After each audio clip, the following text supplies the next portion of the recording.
Before the elves walked crystal shores, and before the gates of the Old Ones cracked 5,000 years prior to the rise of the Empire, the smith god Vaul forged a blade at his anvil among the stars, hammering ores for the war god Khaine, a weapon born to slay divinities themselves.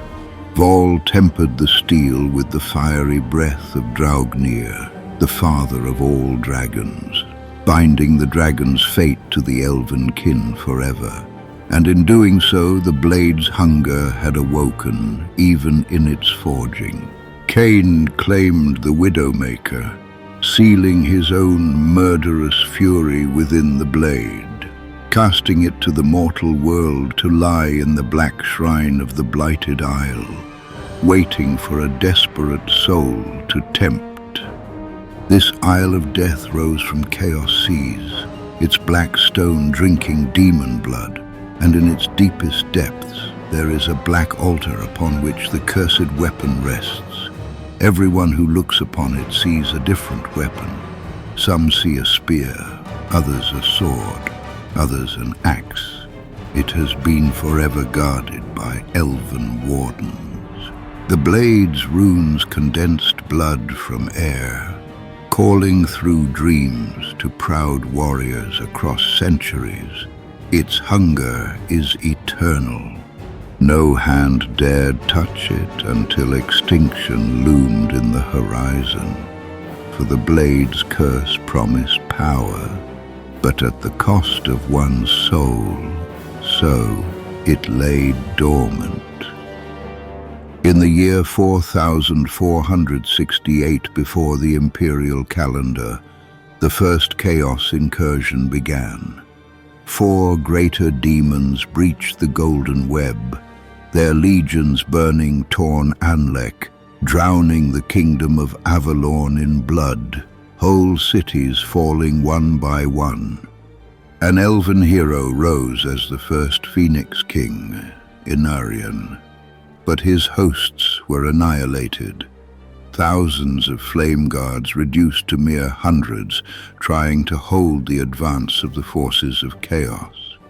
As the tide seemed unending, elven kind faced total extinction. Even Astarielle, the Ever-Queen, was butchered by demons trying to save her children, Yvraine and Morelion, who were kidnapped and presumed dead. Aenarion, their father, was broken. But soon grief turned to wrath, with no hope left but the forbidden blade.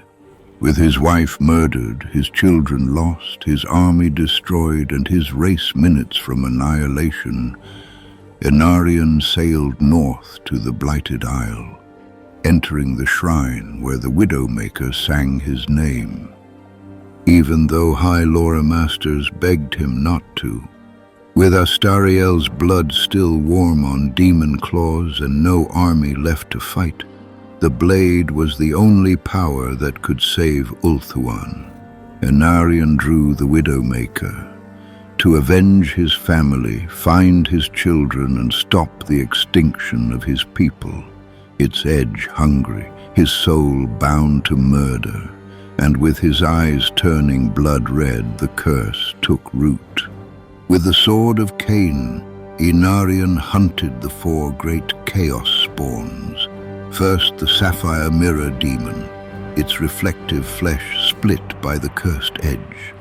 The second to fall was the great unclean one, Throttle Gurglespew, burst by Draugnir-backed charge, plague legions drowning in their own filth.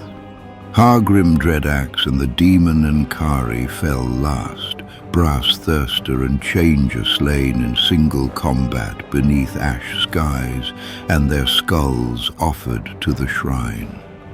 To put an end to the chaos invasion, Caledor Dragontamer proposed creating the Great Vortex. Elven archmages on the Isle of the Dead began the ritual that would act as a magical drain, siphoning off excess magical energy. Many lives were sacrificed, bodies aging to dust in seconds, souls dragged by the vortex's current, but the demons were pulled away, screaming into the void. After being mortally wounded, Aenarion returned the blade, with his body failing, hunger consuming his soul. He was determined to end the curse he unleashed. He collapsed and died from his injuries, bursting into divine flame on the altar, with his body consumed. The curse passed on.